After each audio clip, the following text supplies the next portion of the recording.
Brahms is 45 years old. After the Second Symphony, he composed his violin concerto, thereby cementing his friendship with Joseph Joachim. Joachim remained a close, lifelong confidant. He had already been a mentor and model for the young Brahms. A prominent soloist, he was at the same time head of the Berlin Academy of Music and leader of the Joachim Quartet, which of course enthusiastically promoted Brahms's chamber music. The correspondence between Joachim and Brahms forms an important part of the literature of music. Brahms needed practical advice from his friend on the performance potential of the solo violin, because although he certainly heard it in spirit, he did not know it as well as his own instrument, the piano. Joachim regarded it as his concerto and saw to it that it was frequently heard in the coming years in the European music centers. And now, Leonard Bernstein speaks about the close relationship between Brahms and Joachim and about the violin concerto.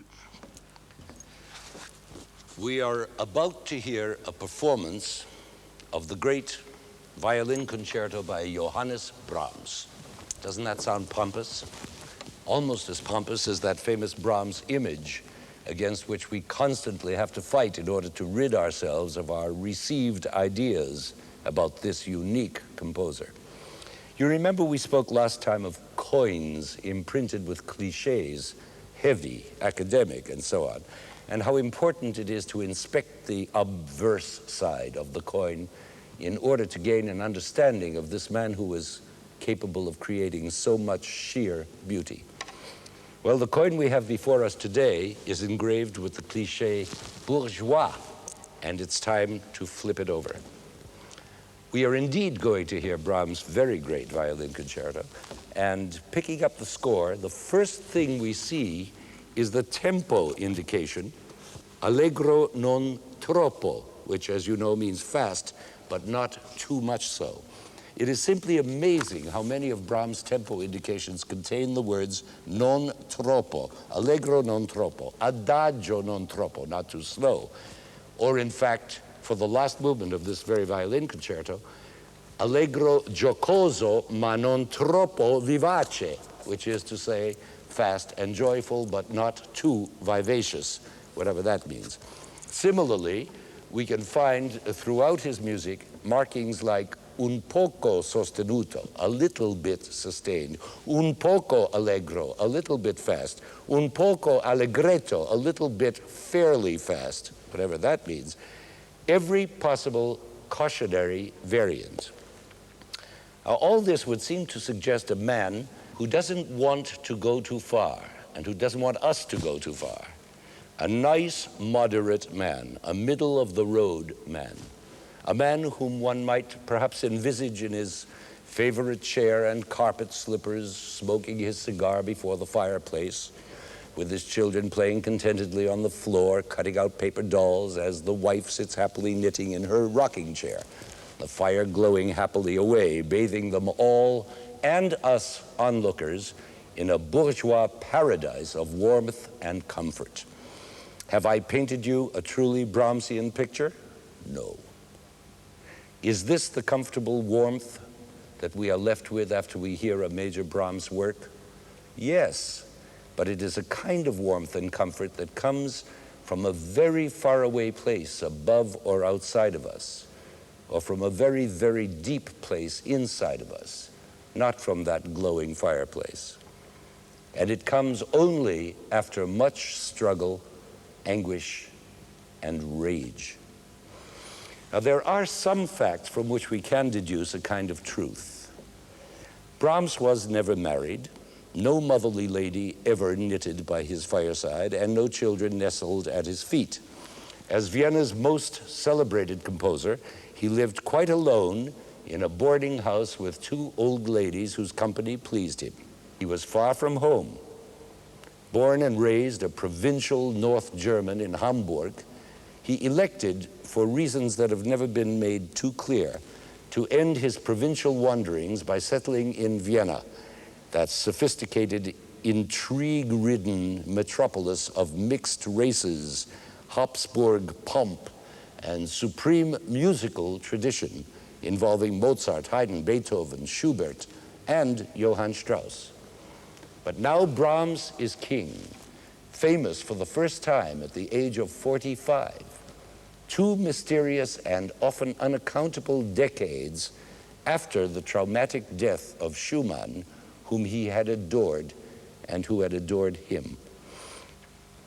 He is now happily ensconced in Karlsgasse number 4 with his old ladies, all set for the next 2 decades of his life. But that aura of mystery will still persist to the very end. Now, maybe there are some clues in this violin concerto we are going to hear. Permit me a bit of free association on the subject of Brahms and violins. Though a pianist, Brahms had a long and rewarding connection with the violin. At the age of 20, he had been discovered by a rakish Hungarian violinist named Eduard Remenyi, with whom he was suddenly touring Europe as an accompanist. This association didn't last too long, however, since Remenyi was more of a glamorous heartthrob than a great fiddler, not exactly Johannes's cup of tea. But his tours with Remenyi did introduce him to the musical life of Europe, especially to the papal court, as it were, of Franz Liszt, the glamorous one at Weimar, which was again not his cup of tea. This shy, beardless, angelic-looking boy from the north was not at all at home in that Lisztian Disneyland. But another acquaintance made through Remenyi had struck a vein of gold, and that was his meeting in Hanover with the young violinist Joseph Joachim, who became his beloved lifelong friend. And now the plot thickens and hurtles forward to the explosive moment when Joachim brought his young friend to the city of Düsseldorf and into the house of Robert and Clara Schumann and their 6 children. Bang! It was love at first sight all around. Johannes had found his home, his true father, and Robert had found his true protege, a Messiah whom, in true John the Baptist fashion, he proclaimed in the newspaper column he edited, the savior of the great German symphonic tradition. He also called him the young eagle.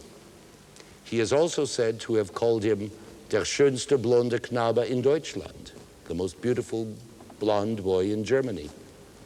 Of course, everybody claims to know that Schumann was crazy and had long been leading a depressed and dissatisfied life.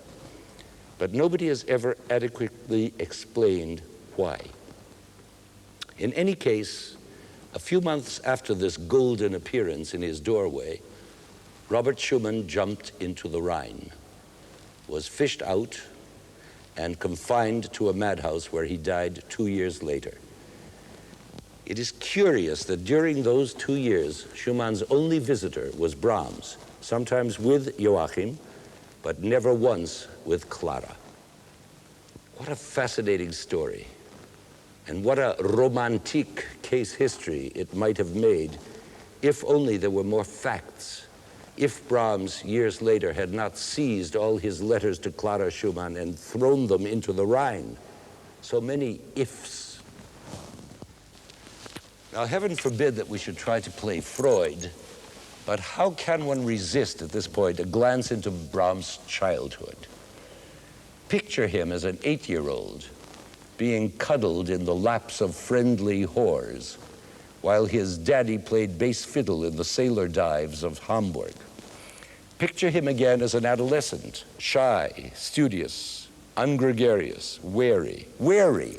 Could that possibly be the beginning of all those cautionary non tropos and un pocos? His voice remained unnaturally high and his face beardless until he was 30 years old. Footnote, could that be why the beard is so important in later life? I've always had the feeling that the famous profile portrait we've seen so often shows a man hiding behind that cigar, that big beard, and that cloak of accumulated fat. Why is he hiding? What is he hiding? We can only surmise, but whatever we deduce, Let's remember to retain our dualistic view. Every coin has two sides. For example, the angelic young Johannes walks into Schumann's house. One side of the coin gives us tenuous biographical data epitomized in the Hollywood screen version, a highly dubious tale of a triangle, the apex of which is Clara Schumann, played by Katharine Hepburn. Flip the coin, and what do you see? Implied homophilia? No, there's no evidence. But there is ample evidence of some basic problem with women. Most biographers have either been eager to sweep this subject under the carpet or else magnify every friendship with a woman into a highly romantic possibility. All we know for certain is that there was one and only one commitment to a woman in the form of a marriage proposal to Agatha von Siebold, and that was hastily retracted. And also certain is the fact that the greatest loves of his life, as far as women were concerned, were inaccessible women: his mother, his stepmother, and the formidable Clara, who was 14 years older than he, another kind of mother with 6 children of her own. The other 2 great loves were men: Joseph Joachim and Robert Schumann. Again, the dualistic principle is operative. If we accept the conventional view of Brahms based on biographies that tell us very little, then he turns out to be a fairly dull fellow. But if we see the split, if we see him attracted to inaccessible women, and on the other hand, to the comparative safety of beloved male friends, then we see a man repressed, tortured, and raging. And none of this is at all dull. On the contrary, it is heartbreakingly interesting. And as in the case of Beethoven, it is all to be heard in the music, captured and preserved in the perfection of form. And it is just such formal perfection that we encounter in this masterpiece, the Brahms Violin Concerto. It was not, however, always considered a masterpiece. The critical reactions at the time of its first performance, with, of course, the beloved Joachim as soloist, were mostly quarrelsome.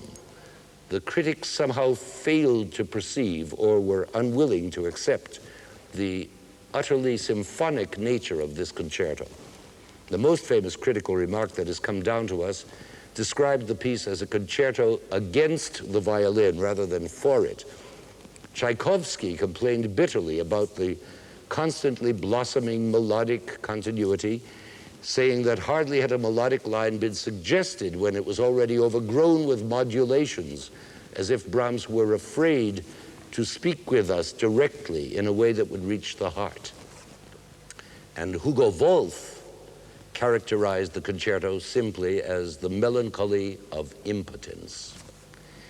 It was really only the next generation of composers, especially Mahler and Schoenberg, who seemed to understand the limits to which Brahms had brought the Beethovenian symphonic ideal with its constant development into a kind of continuous variation form. Today, we know this concerto as one of the supreme violin concerti. From our dualistic viewpoint, we can perceive the mighty structure of the first movement as both symphony and concerto. In the slow middle movement, we can follow the unbelievable organic expansion of the simplest melodic ideas into a tapestry texture of hypnotizing subtlety. And the brilliant finale presents us with a basic Brahmsian dualism, the extraordinary predilection of this North German for folk music of the southeast regions, in this case, Hungarian. There is hardly a work of Brahms, chamber